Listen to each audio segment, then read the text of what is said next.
Olá, gente boa e amiga, muito carinho para você. Estamos iniciando a partir de agora o Estúdio 8, um programa que entrevista personalidades do meio artístico, empresarial, religioso, social de nossa cidade, trazendo assuntos de relevância, de modo a que você fique sempre bem informado. Hoje nós temos a satisfação de trazer mais uma vez, com muito orgulho para nós, o Gino Della Volpe. Ele já esteve conosco falando sobre a doutrina espírita e hoje retorna para que a gente cumpra aquela pauta, né? Tinha uma pauta muito extensa e como ele tem muito a dizer e sabe o que diz, nós acabamos deixando a pauta pelo meio. Então hoje a gente vai complementar essa pauta para, numa outra oportunidade, iniciar uma pauta nova. Por isso, Gino, é um prazer muito grande tê-lo aqui conosco. Muito obrigado por ter aceito o nosso convite. Eu que agradeço a oportunidade de estar aqui novamente. Me sinto muito feliz e tão à vontade que é como se eu estivesse fazendo uma palestra na Casa Esperança. Eu acredito. Então vou cumprimentar o público como eu cumprimento no início do contato nas palestras públicas. Família espiritual de Jesus, sejam bem-vindos. Ótimo. E eu preciso lhe dizer uma coisa, eu não falei nada antes, eu não sei se você chegou a entrar no YouTube e eu quero falar isso para vocês não perderem a oportunidade. Os nossos programas têm visitação. Então nós temos gente lá que tem 30 visitações, 14, 28, 100 visitações. O Gino é campeão absoluto de visitação do meu programa no YouTube. Ele ultrapassou 200 visitações, o que mostra que a família espírita é unida, quer saber das coisas, mas também o que mostra que um fala para o outro, por quê? Porque o que ele diz são coisas importantes. Importantes para aqueles que querem pensar um pouco sobre a doutrina, ou pensar um pouco sobre a fé, ou pensar um pouco sobre a verdade de tantas e tantas coisas que existiram no passado e que são o arcabouço dos ensinamentos de Jesus. Então eu quero parabenizar você. É uma coisa extremamente rica e para mim é muito bom, porque meu programa está sendo extremamente visto. Então você vir aqui, para mim é uma satisfação muito grande. Vamos lembrar o que aconteceu? Vamos lá. Nós falávamos sobre Maria Madalena, né? Falávamos sobre Maria Madalena, né? Falávamos a respeito dela e estava no Boa Nova, não é isso que você se referiu? Estava no Boa Nova e terminamos porque o tempo não deu mais. Faltou falar um pouquinho sobre a reforma moral, né, na vida de Maria Madalena e, nesse ponto, abordar aquilo que a gente tinha feito uma referência, estava na pauta, sobre a passagem, a porta, o que é a porta estreita, esta coisa toda que existe dentro do arcabouço da fé. Então eu queria que você retomasse a partir daí, por favor. No livro Boa Nova, na psicografia do médium Chico Xavier, pelo espírito Humberto de Campos, Jesus cumprimenta Maria Madalena por ela ter passado na porta estreita, porque ela vivia nos prazeres materiais, na companhia dos patrícios romanos, como vimos na oportunidade da última entrevista, e após ver uma palestra, uma palavra de Jesus, ela realizou uma reforma íntima e teve a coragem de ensinar o evangelho para os leprosos, inclusive contraiu a lepra, e buscou a cidade de Éfeso para se despedir de Maria, mãe de Jesus, e de João, o discípulo amado que estava em Éfeso.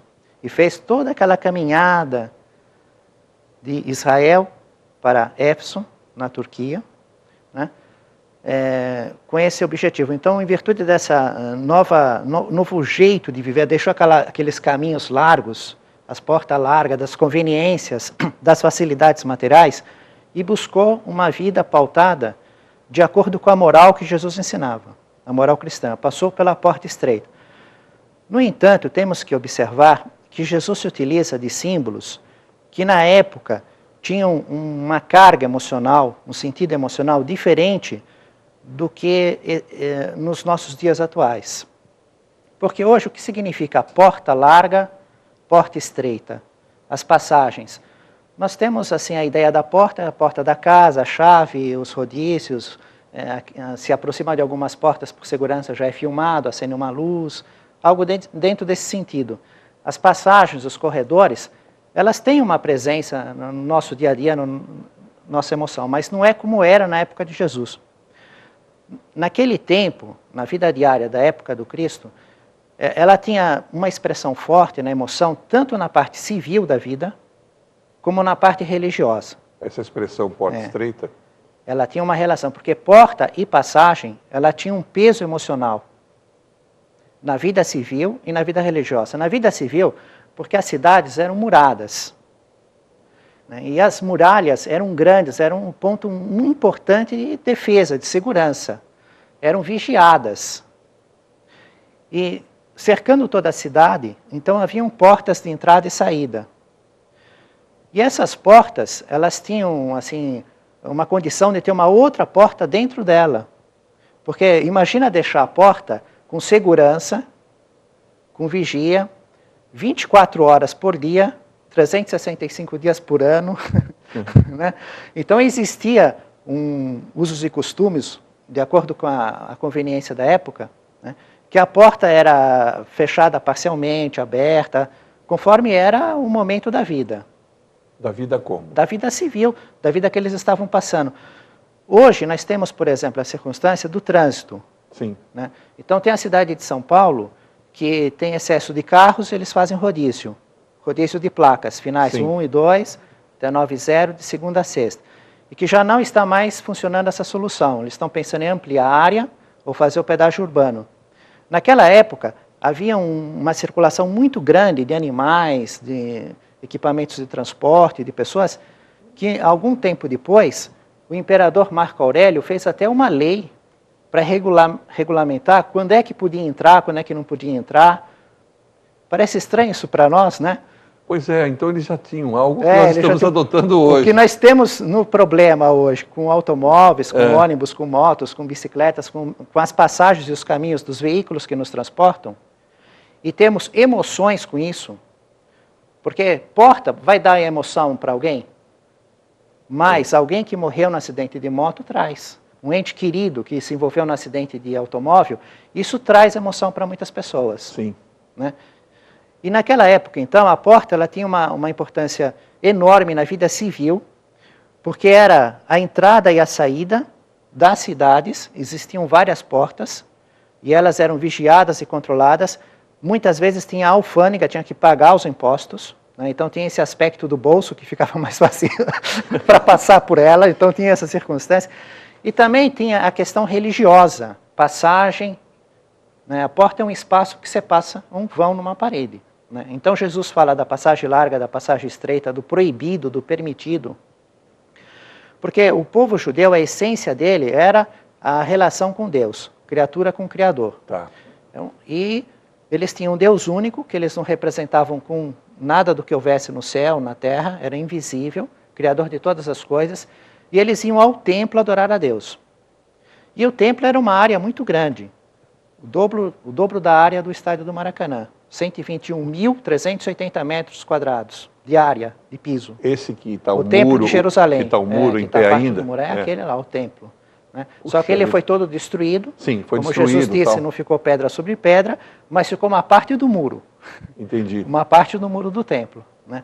Então o que acontece? Tinham pátios, áreas, átrios, pátios. E era assim, tinha um pátio, uma área que podiam entrar todos. Os judeus, incluindo homens, mulheres, sacerdotes, e os gentios, os pagãos, aqueles que não acreditavam no Deus único, que vinham de outros lugares, estavam lá, né, podiam entrar naquela área, mas eles tinham a sua fé nos seus vários deuses, nos seus ídolos, do modo que eles viviam. Eles não se preocupavam em observar os mandamentos. Depois havia uma passagem que só era permitido passar os judeus. Então por lá passavam as mulheres, os homens e sacerdotes. Mas era proibido o gentio passar. Pena de morte.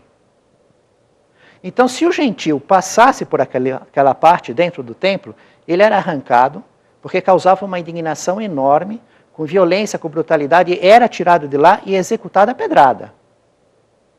Tá. Aí depois tinha um pátio que ficava as mulheres e a passagem para os homens, que elas não podiam passar. Depois dos homens tinha o pátio dos sacerdotes. E depois tinha uma área que era dividida em duas partes e um trecho atrás de uma cortina do véu, onde estava a Arca da Aliança, só que na época de Jesus só tinha uma pedra. Já não tinha mais. Já não, porque quando Jerusalém, na época do primeiro templo do rei Salomão, foi invadida pelo Nabucodonosor, né? Então ele sumiu a arca. Não se sabe se ele pegou e profanou, ou se os judeus, na iminência de sofrer o ataque, enterraram. Né? E aí depois, como ele destruiu tudo e tal, não se sabe mais onde ela estaria. Então ela sumiu naquele momento. Então ou ela foi profanada por Nabucodonosor, ou ela foi enterrada e está até hoje, que dizem que existe mais coisa enterrada do que descoberta. Né? Inclusive isso suscita até filmes a respeito, em busca da arca e etc. Então, quer dizer, é uma coisa que muitos arqueólogos buscam encontrar, arqueólogos religiosos buscam encontrar, acreditando que de fato ela tenha sido escondida, como foram escondidos os rolos do Mar Morto, né? Que é uma das coisas interessantes também. Mas continue, por favor. Nas perseguições eles enterravam, e depois, séculos depois, se encontraram que foi enterrado e escondido. E muitos que enterravam acabavam sucumbindo ao fio da espada, então você não sabe. Achar é uma questão fortuita, né? Exatamente. Então esses elementos, a porta, a passagem, o caminho, tinham um peso emocional. Os judeus tinham visto gentios morrerem apedrada por terem feito aquela passagem. Então quando Jesus fala da porta estreita, da porta larga, dos caminhos, eles estendem, de uma certa maneira, uma relação com aquela vida civil da porta da entrada e da saída da cidade, de como ela funcionava, do que ela significava de segurança. Quando Jesus fala da vigia, o que eles pensavam? Eles viam a forma material do soldado que ficava vigiando e levava isso para o ensino espiritual. Jesus falava de coisas conhecidas do dia a dia deles, que tinham uma forma material conhecida, e explicava algo desconhecido, a vida espiritual. Então, por esse meio de comparação, que é uma didática espetacular, Jesus ensinava as pessoas e ele fala para Maria Madalena, nesse texto da psicografia do Chico Xavier, no livro Boa Nova, e em outros momentos do Evangelho, ele ensina que devemos de buscar a porta estreita. Que é a mais difícil. É mais difícil porque exige um esforço, exige uma concentração de viver aquela moral que ele ensina. Enquanto a outra é das facilidades materiais, dos apelos do mundo. E como o mundo ainda existe um domínio do mal sobre o bem, né, existe um apelo da vida material, das facilidades mundanas, então se você se entregar simplesmente à gritaria geral, acaba seguindo mais não fácil. Tomar consciência, sou um espírito, um ser inteligente, estou inserido num processo evolutivo, a lei de evolução é a moral de Jesus, como vou adequar a minha vida a essa moral? E aí, observar aonde estão as imperfeições, a ignorância e fazer um esforço de desenvolver as virtudes, é um esforço, é a porta estreita. É muito difícil. E Madalena fez isso? Fez. Fez porque ela deixou a vida materialmente confortável de viver em companhia dos patrícios romanos, né? Passou a viver do seu próprio trabalho, e depois assumiu o risco de ensinar o evangelho para os leprosos, foi até o Vale dos Leprosos em Jerusalém. Então ela realmente fez a maior reforma moral de todos na época. Por isso que Jesus se mostrou em primeiro lugar para ela, e não para sua mãe, Pedro, para Maria de Nazaré, nem ao que seria natural, do jeito que eles pensavam na época, um homem. Entendi. A Pedro ou João, discípulo amado. Deixa eu fazer uma pergunta. Essa informação, porque isso é uma informação nova, né? Essa informação eu não tinha realmente, da lepra, desse trabalho de Maria Madalena. Isso está somente nas revelações feitas pelo Chico. No Evangelho tem muito pouquinhas informações. No Evangelho tradicional, é isso que eu que tô nós falando. vimos no programa passado. De fato. Aquelas poucas passagens que nós observamos na citação do Evangelho de Mateus, Marcos, Sim, Lucas sim. e João. Então, esses detalhes realmente estão na produção mediúnica do Chico Xavier e nós analisamos, lastreados no aval moral do médium do Chico e na Claro, qualidade da claro. sua produção mediúnica. Claro. Como E nem- vimos na oportunidade passada também, aqueles termos científicos Sim. que são conferíveis pela academia atual, que estão todos corretos, né? Então, fazendo uma regra de bom senso, um bom senso. Então, onde nós podemos conferir, é impecável, está tudo certo. Não havia interesse financeiro nenhum, doou todos os direitos autorais. Então, onde nós não podemos conferir, nós temos assim a probabilidade, a presunção de que aquilo esteja correto. Claro. Porque já que está correto em tantos aspectos, por que não naquele? É isso daí. É dentro desse raciocínio. A gente fecha o ciclo de Maria Madalena com isso? Tá bom. Tá bom? Vamos ver uma coisa. A gente vai na missa e você tem toda uma ritualística da missa como um todo, né? Você vai num culto evangélico, você vai num encontro budista, etc. e tal, tem toda uma ritualística.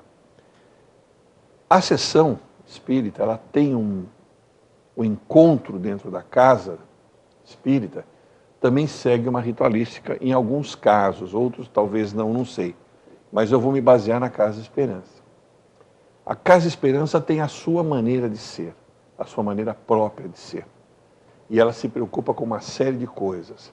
O ensino da doutrina, a reflexão sobre o Evangelho, né? A busca de proteção através do passe, que iremos conversar sobre isso. Como funciona a Casa Esperança? Há um princípio norteador? Não há um ritual. Não é um ritual. Não é um ritual. Existe uma maneira de trabalhar, uma forma.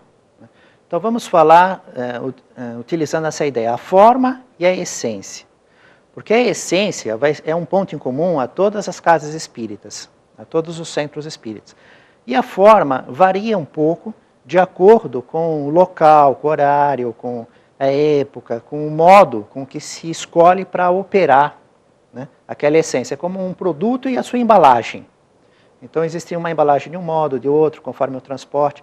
Então vamos pensar um pouco no sistema da Casa Esperança trabalhar, abordando a forma, que pode variar em outras instituições, e a essência, que a doutrina, fundamentalmente. Fundamentada na doutrina espírita.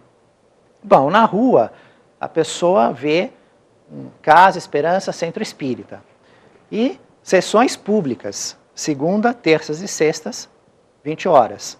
Ela vai estar na Avenida Humberto Prieto Pérez, 588, Guaiúba, Guarujá. Isso já mostra que tem dia de sessão pública, trabalho aberto ao público, que é segunda, terça e sexta. Mas tem os dias que são trabalhos que não são para o público. Quarta e quinta, por exemplo. Que é quarta e quinta. Que são estudos, são cursos, são dias de reuniões mediúnicas, de trabalho com os espíritos, de modo ostensivo. Então, não é o trabalho ao público.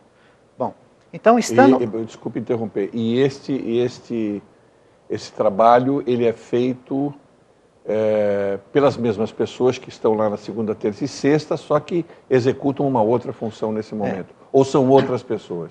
Em parte, as mesmas pessoas. São as pessoas que estudam, que têm um compromisso com a causa, que estão adequadas para o trabalho. Perfeito. Perfeito. Bom, entrando pela porta, nós vamos ver um jardim maravilhoso. Muito bonito. Que a Fátima cuida com cuidado, um carinho, um amor. Muito bonito mesmo. Um jardim espetacular, uma ornamentação, é simples, é confortável, né, relativamente rústico, mas é encantador, o carinho, o amor, o paisagismo do jardim. Vamos ver algumas casinhas nesse jardim. Uma casinha é a biblioteca, que empresta livros gratuitamente. Que livros? os livros da doutrina espírita, filmes da vida de Jesus, de palestras, material de estudo, para as pessoas, então, terem a base, os fundamentos para darem sequência à compreensão do Evangelho e do Espiritismo. Numa outra casinha, é o trabalho da evangelização infanto-juvenil, para as crianças e os jovens, com dinâmica, com uma linguagem adequada da infância e da juventude. Existe um trabalho à parte. Mas isso acontece toda segunda, terça? De segunda, terça e sexta. De 5 anos até 18 anos. Enquanto a pessoa se sentir bem lá, não quiser ir lá para a sala da palestra. Tá. Então existe uma linguagem específica para essa idade e um trabalho adequado a isso, numa conversa, com filmes, com práticas, com músicas. Muito interessante. Adequada à idade que elas se encontram, com o fundamento da moral de Jesus, e elas então passam a ter noções a respeito do Criador, dos seus atributos, da sua existência, dos problemas da vida diária que vão aparecendo na internet, na televisão, na escola. Isso. Então as crianças também levam os problemas, né, sugerem os assuntos, são mais participativas. É próprio da juventude mesmo, essa interatividade. Aí tem uma outra casinha que é o atendimento fraterno, né? Então aquelas pessoas que estão no desespero, que estão com angústia, depressão, com doenças incuráveis, com perda de entes queridas, estão vivendo traumas, então elas agendam para serem atendidas, terem uma conversa mais reservada a respeito de um tratamento, de um esclarecimento sobre a doutrina, encontrar uma palavra de consolo, de esperança. E isso está tudo fundamentado na doutrina. Tudo. Porque eu estive lá uma vez e tudo que foi dado é fundamentado em cima da doutrina. Ainda não chegamos no salão.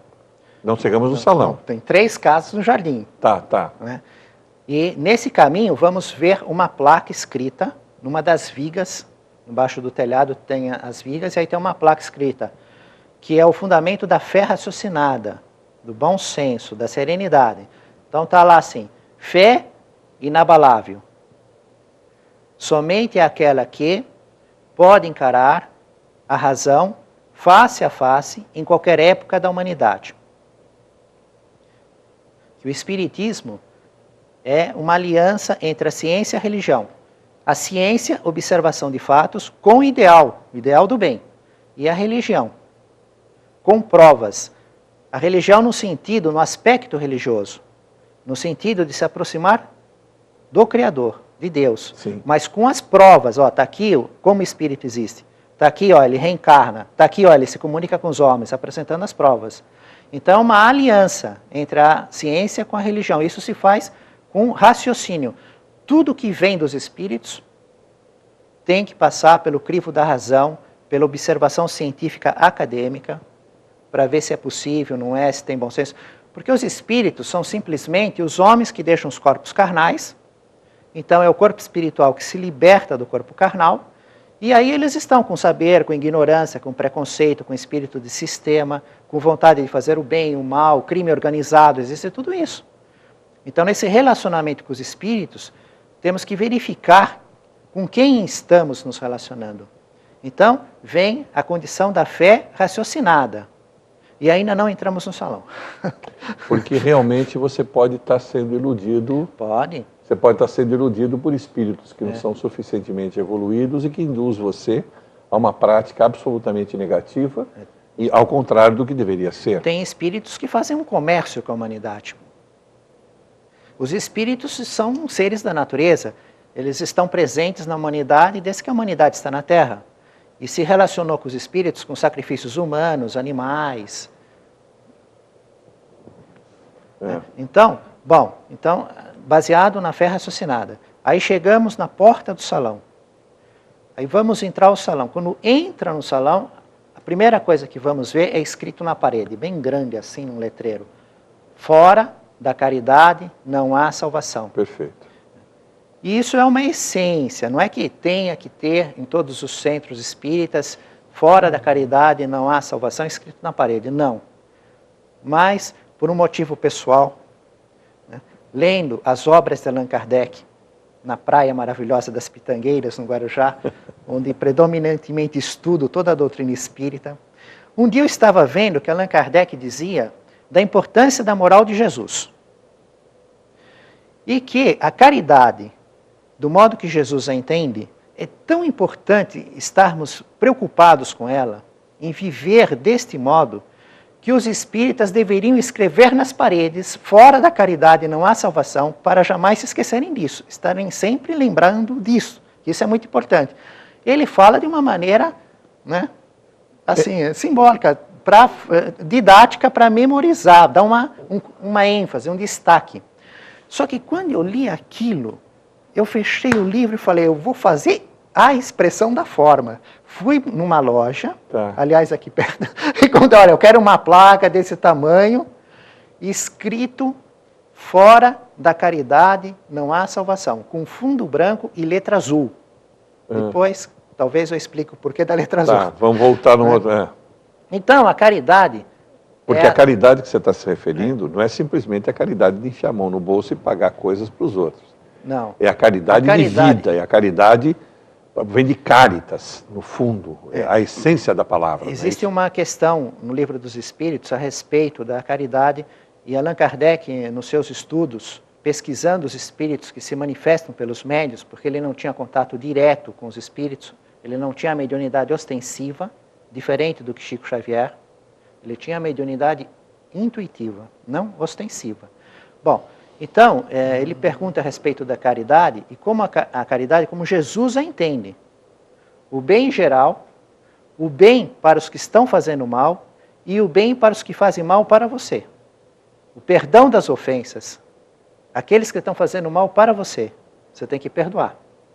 São 3 níveis de dificuldade, porque fazer o bem de modo geral não é muito difícil, né? Não é você vê uma velhinha querendo atravessar a rua, você para o carro. Tá. Não é muito difícil. Você está com um monte de dinheiro, dá R$2 de esmola, também não é muito difícil. Não é? São caridades assim, dado supérfluo. Agora, você vê uma pessoa fazendo uma coisa errada, sem ser conivente com o erro, mas auxiliá-la para que ela deixe o erro. Fazer o bem para os que estão errando. Perfeito. Né? Aí já é um grau de dificuldade maior. Porque você já tem que vencer. Requer um esforço. Certo, né? Agora, e aí um grau maior de todos, o terceiro máximo. Alguém faz um bem não para um outro. Alguém faz um mal contra você, contra os seus interesses. Ele prejudica o seu filho, o seu negócio, ele fala mal do seu ideal, e você não pode retribuir com o mal. Sem ser conivente com o erro, você tem que retribuir com o bem. Então, esse é o sentido que os espíritos explicaram da caridade como Jesus a entende, e que Allan Kardec nos trouxe. Inclusive, há uma questão aí muito importante a respeito da caridade e da moral do Cristo e no próprio Espiritismo. Porque quando Allan Kardec codifica a doutrina, ele começa o Livro dos Espíritos com a palavra nova espírita, porque existia a palavra espiritualista. Então ele cria um termo para uma coisa nova.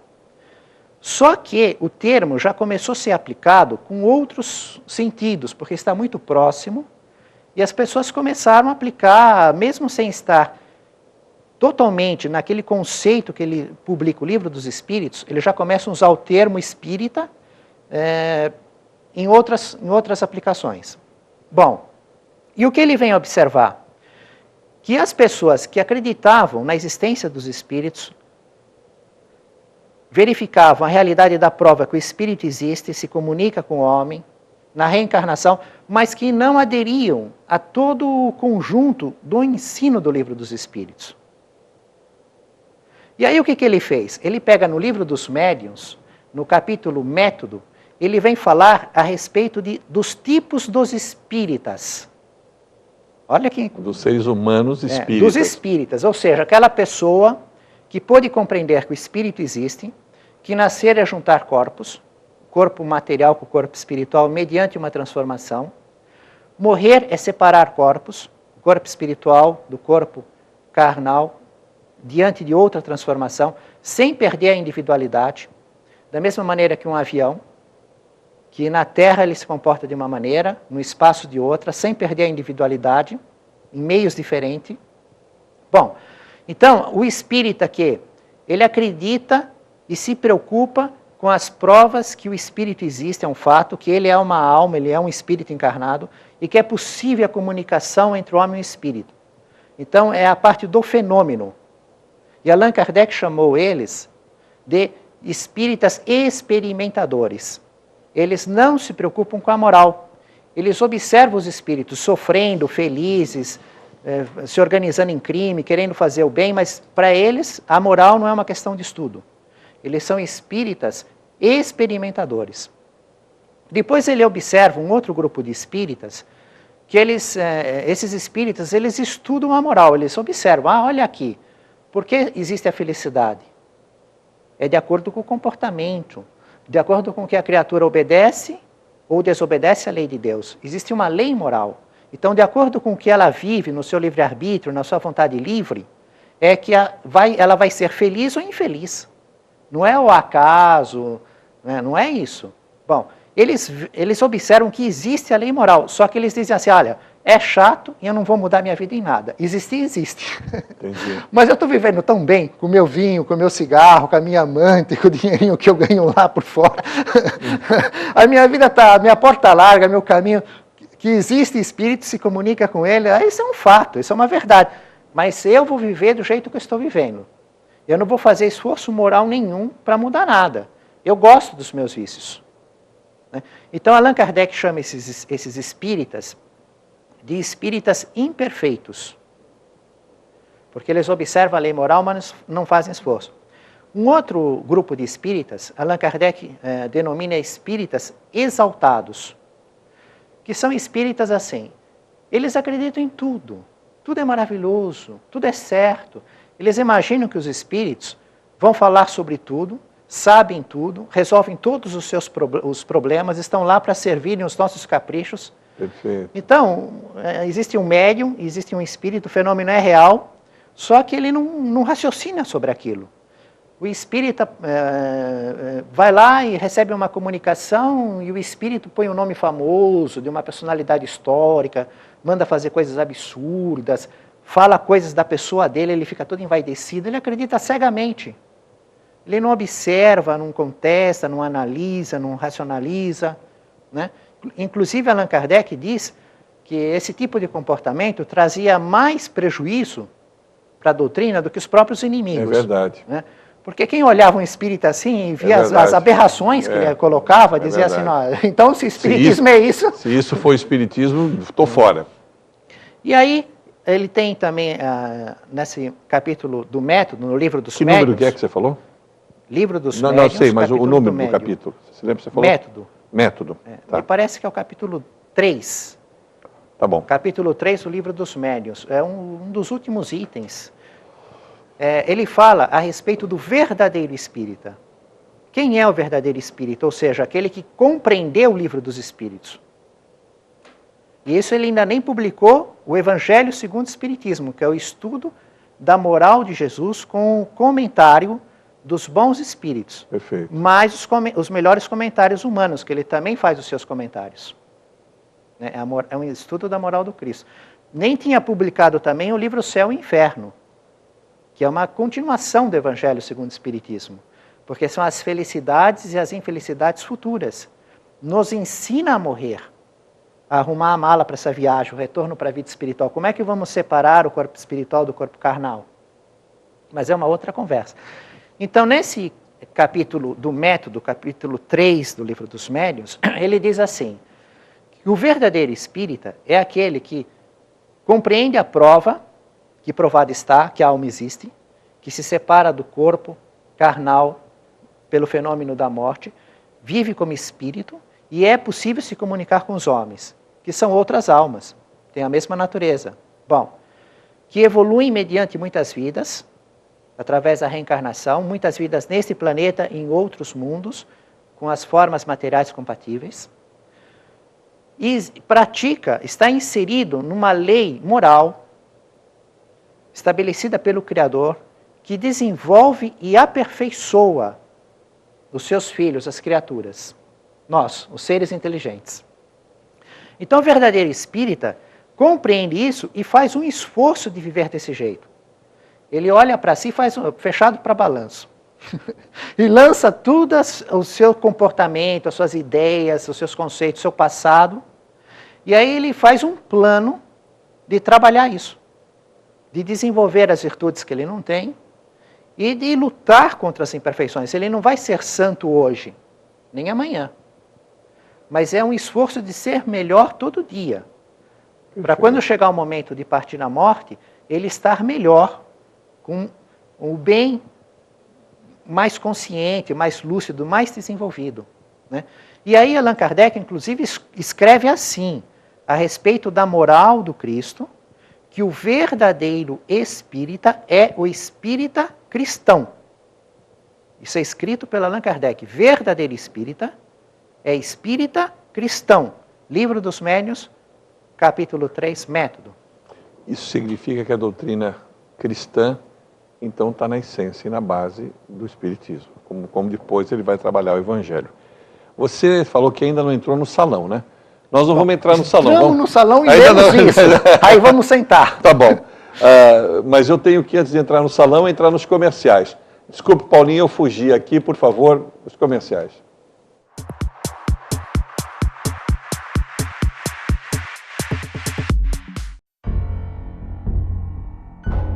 Você sabe o que ele faria se alguém o provocasse, xingando, ofendendo, chamando para a briga? Nada. Minha vida vale mais do que qualquer briga ou discussão. No Brasil, centenas de pessoas são mortas por motivos fúteis. Conte até 10. A raiva passa, a vida fica. Paz. Essa é a atitude. Uma campanha do Conselho Nacional do Ministério Público e ENASP. Eu quero dizer...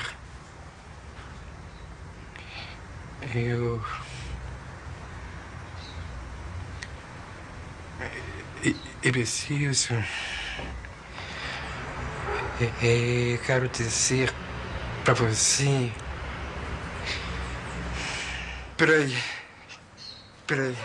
Se para você já é difícil pedir dinheiro, imagine para ele.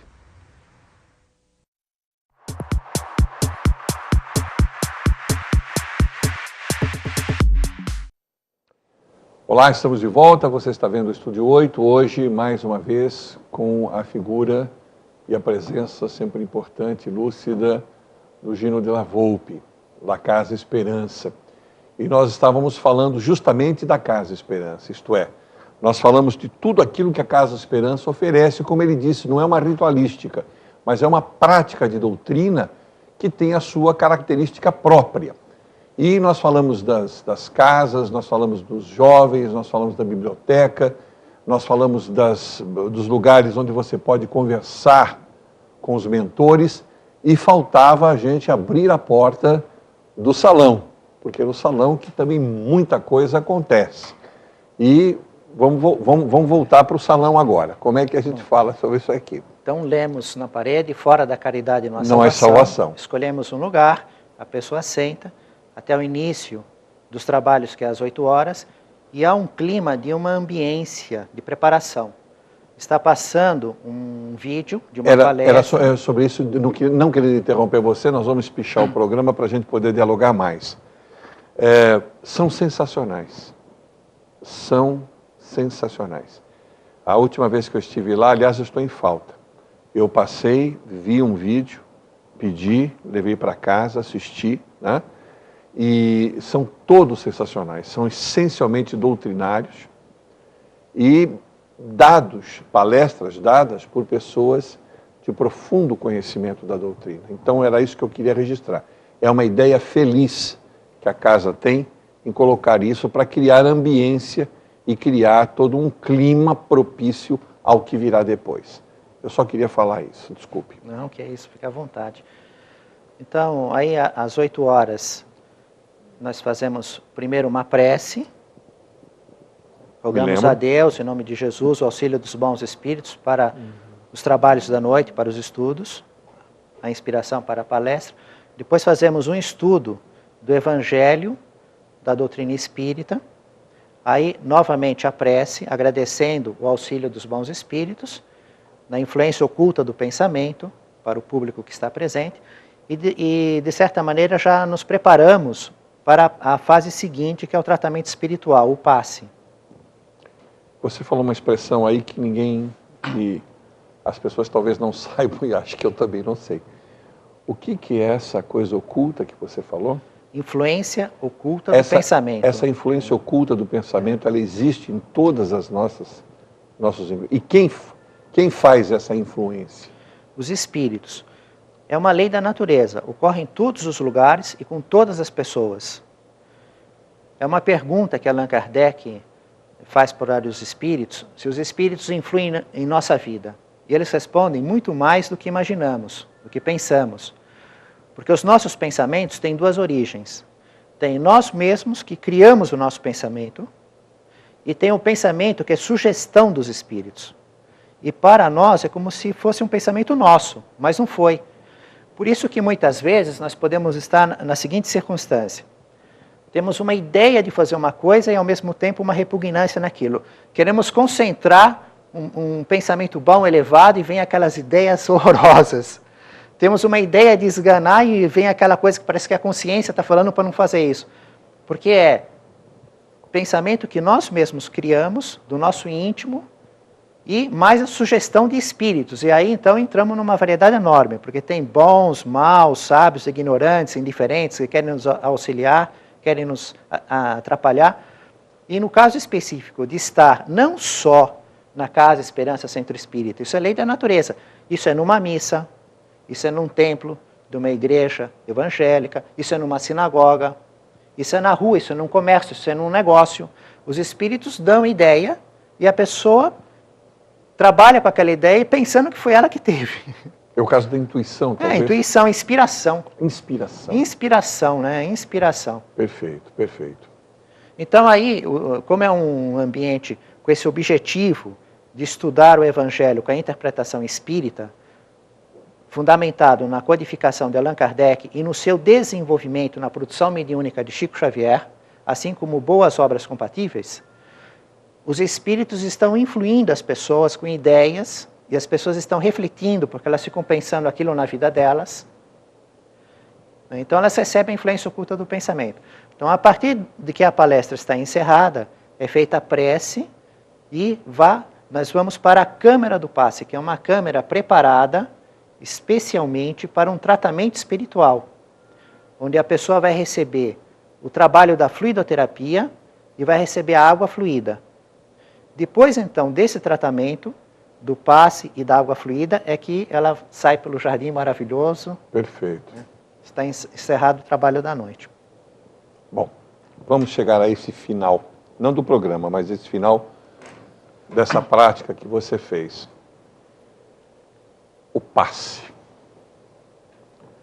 Olha, eu já fui em livrarias e existe uma doutrina extensa, extremamente extensa, falando do passe, do passe, do passe. Na verdade, o que é essencialmente o passe? Porque eu vou lhe dizer uma coisa. Eu já recebi passe de um centro, de outro centro, de um médio, de outro médio, e cada um tem um jeito. E eu percebo que na Casa Esperança, todos seguem mais ou menos a mesma forma de fazer, de ser. Então são duas coisas. Primeiro, o que é o passe. Segundo, existe uma maneira específica de fazer com que ele aconteça? Vamos falar primeiro do que é o passe, da essência, né? Então, é fluidoterapia, é um tratamento com fluido. Mas o que é o fluido?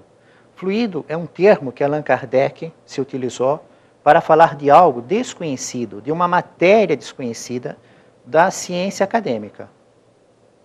Então, a matéria que a ciência conhece, que ela consegue observar por instrumentação, como um fato, ela não é a última matéria do universo. Na própria época de Kardec, eles não conheciam a matéria radiante. Décadas depois, a academia descobriu a matéria radiante. mas esteve sempre presente na vida da Terra, desde que o planeta é planeta. É uma realidade da natureza. Então, Allan Kardec observou uma matéria que pertence ao mundo espiritual, se encontra dentro dessa realidade, que é a formação do corpo do espírito, que é manuseada pelo espírito, que é da atmosfera espiritual que nos envolve, porque nós temos um corpo, o corpo espiritual, o perispírito, o termo criado por Allan Kardec, que é de natureza material. Mas é uma matéria que a ciência acadêmica ainda não consegue colocar em instrumentação. Como o rádio celular, um sinal radioativo, Perfeito. que ela conseguiu colocar e cobra muito bem as nossas contas telefônicas. Perfeito. Não escapa nada. É. Bom, então Allan Kardec criou esse termo fluido porque essa matéria ela se comportava com algo que lembrava o fluido conhecido pela academia.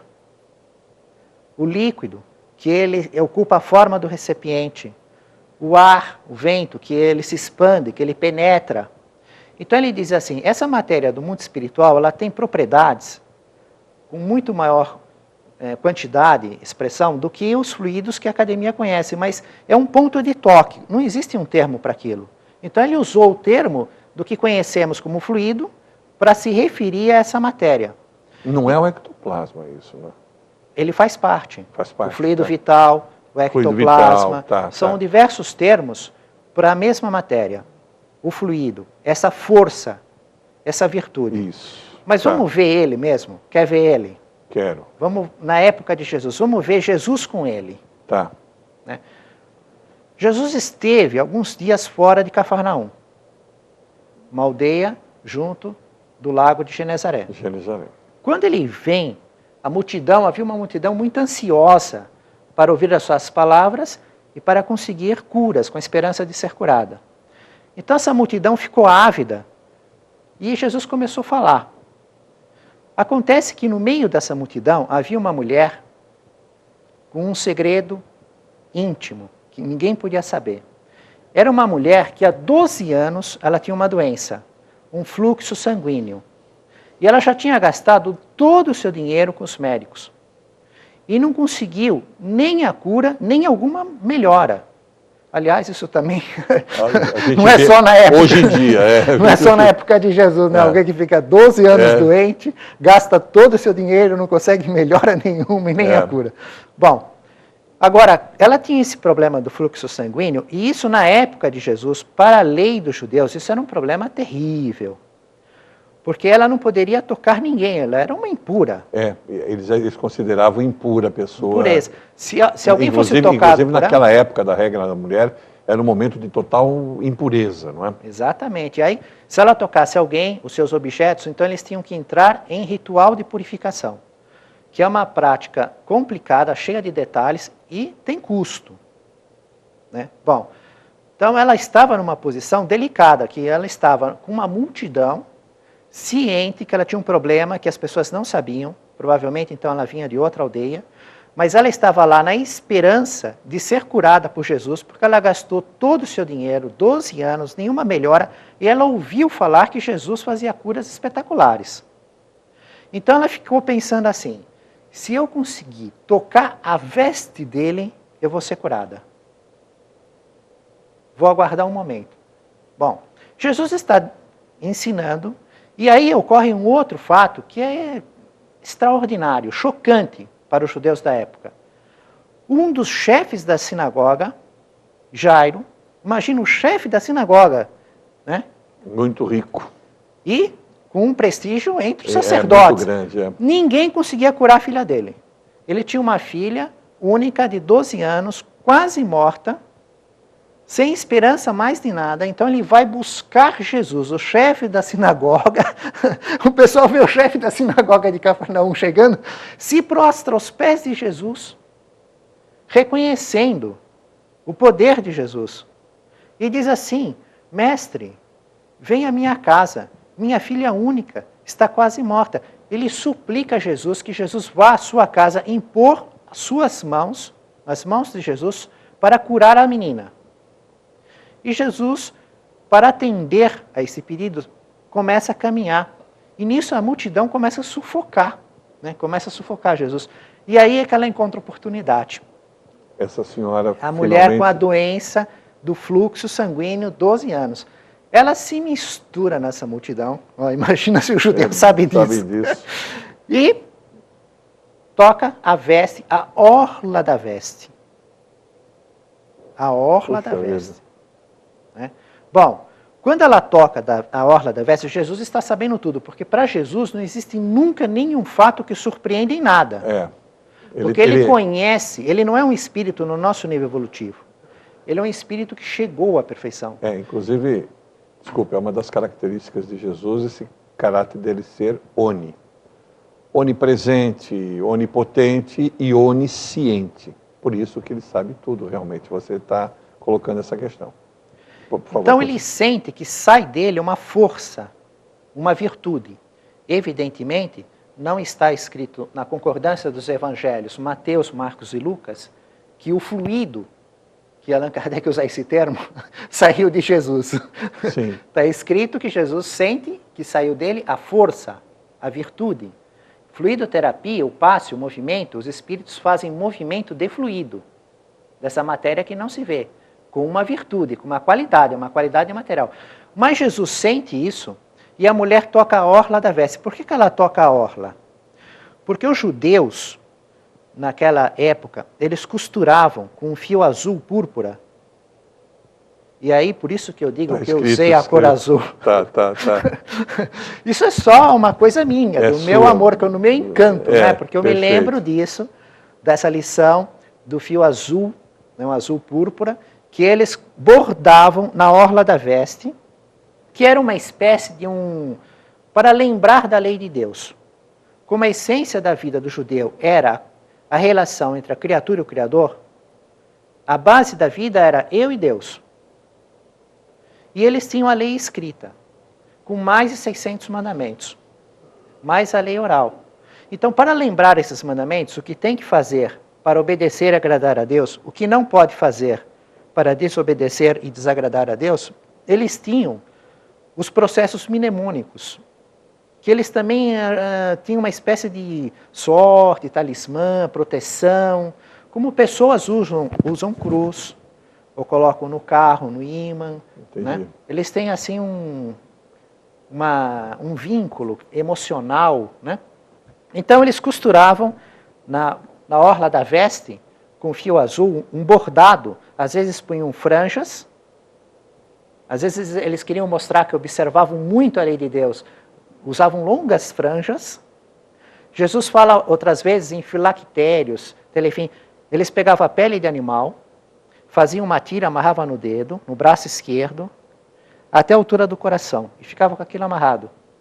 Faziam um cubo de 4 por 6 centímetros, pegavam o pergaminho, escreviam um trecho da lei, com uma letra bem pequenininha, um trechinho pequeno, um verso, colocava dentro do tubo e punha na cabeça. Imagina, parece um dado preso na cabeça, para lembrar a lei, aquilo no braço, na altura do coração, a franja bordada. Então, quando ela vai, ela quer tocar a orla, porque ela quer mostrar que ela está buscando Deus, por intermédio de Jesus. Né? E Jesus percebe que ela fez isso, mas o que faz Jesus? Jesus sabe que saiu a força e a virtude, quem foi a mulher e por que ela estava lá, mas ele pega e para e fala assim, quem me tocou? Ele pergunta, porque ele quer que ela testemunhe. Ele quer levá-la na seguinte circunstância, ela, na frente dos judeus, olha, uma mulher impura, tocou, naquela multidão, em vez de torná-lo impuro, ela ficou curada. Olha só que então ele fica olhando e pergunta, quem me tocou? E fica passando o olho. E Pedro diz, mas mestre, como quem te tocou? Você não vê que a multidão te comprime, te força? Como vamos responder isso? E ela, que queria passar desapercebida, imaginava que ela ia conseguir a cura e que ninguém ia saber de nada, né? Amedrontada e tremendo, porque não ia saber a reação, mas já viu que não era possível esconder.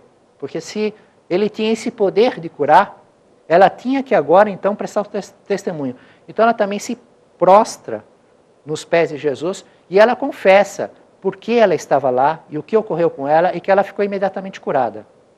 Então esta força essa virtude que sai com um grau de pureza do nível de espírito puro de Jesus, aí nós temos outros graus de pureza.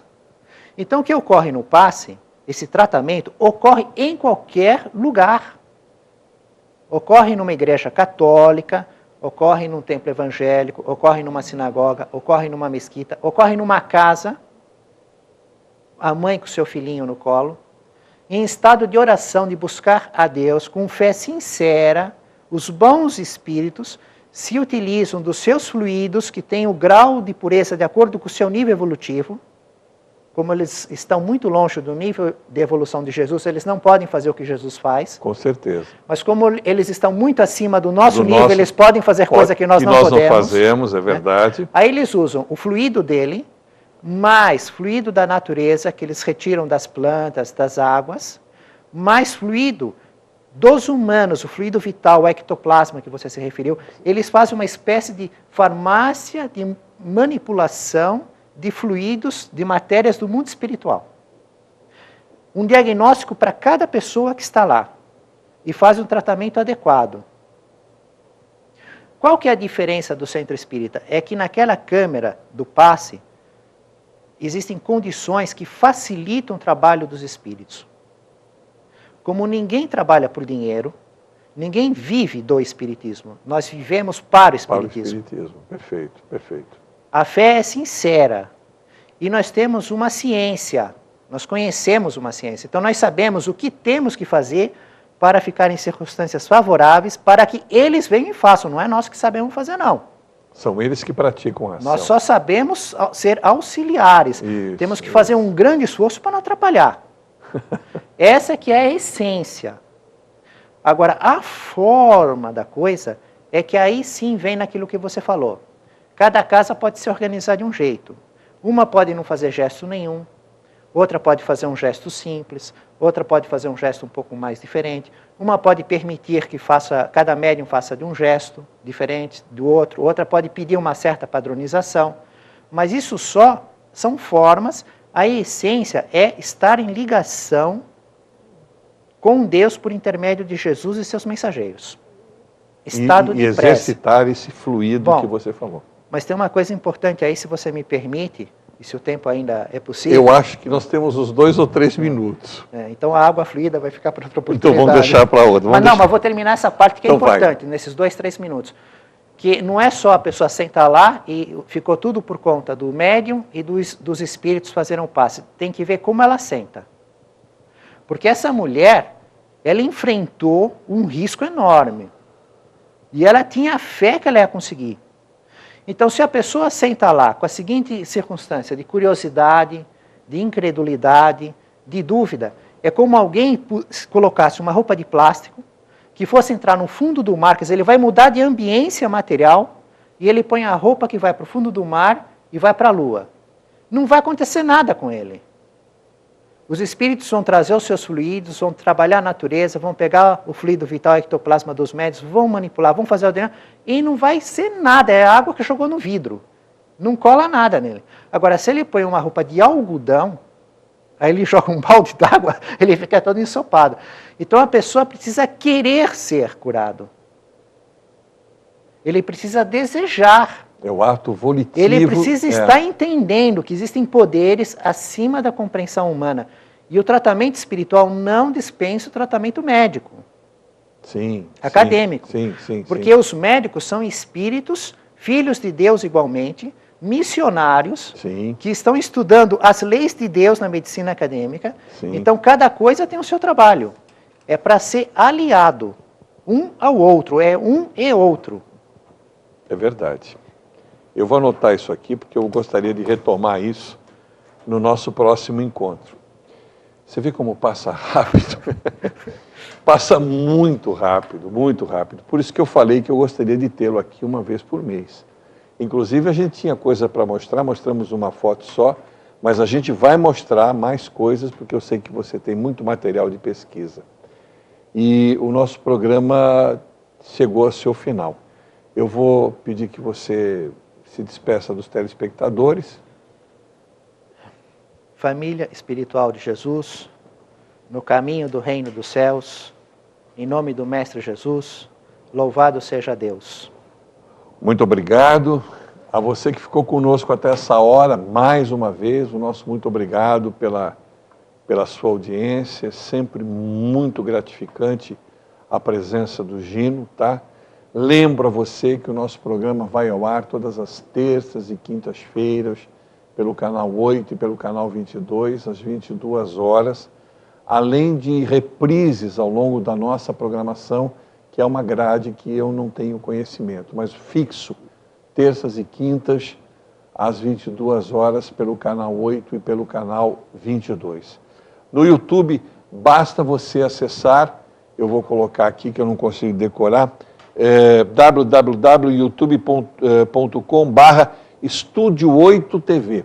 Estúdio 8 TV. Se você colocar ali, vão aparecer todos os programas, o primeiro que ele fez, os demais entrevistados. Em uma semana esse programa sobe e você tem uma complementação do que ele está fazendo aqui conosco muito interessantemente. Ele está trazendo uma sequência muito importante, doutrinária, que você que não tem doutrina deve saber e você que tem doutrina deve cultuar. Meu e-mail é sergiotrombelli@uol.com.br, sergiotrombelli@uol.com.br. Eu tenho recebido muitos e-mails, ex-alunos, pessoas, amigos que veem o programa, alguns vêm pelo YouTube, né? E se você quiser sugerir temas ou até mesmo personalidades para entrevistas, você fique à vontade. Você pode conversar comigo e, se for possível, nós atenderemos. Por hora, muito obrigado por ter ficado conosco até essa hora e que Deus nos ampare hoje e sempre. E não se esqueça, aqui no 8 e no 22, a gente se vê. Até logo.